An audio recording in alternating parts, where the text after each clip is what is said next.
तुर्क हुकूमत ने 7 मसाजिद बनाई थी 7 सहाबा के नाम पे। ये वो एक ये वाली,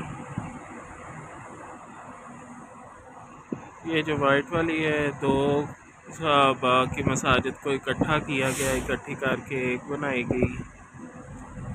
एक ये है, इसके सामने से भी दिखाते हैं ऐसे तो।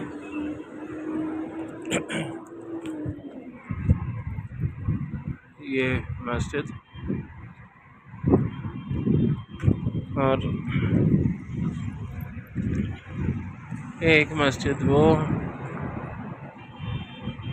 और एक मस्जिद वो। अच्छा, ये 7 मसाजिद जो हैं खंदक के मकाम पे वाक़ हैं, और खंदक जो खोदी गई थी वो ये सड़क है। इस टाइम ये सड़क बना दी गई।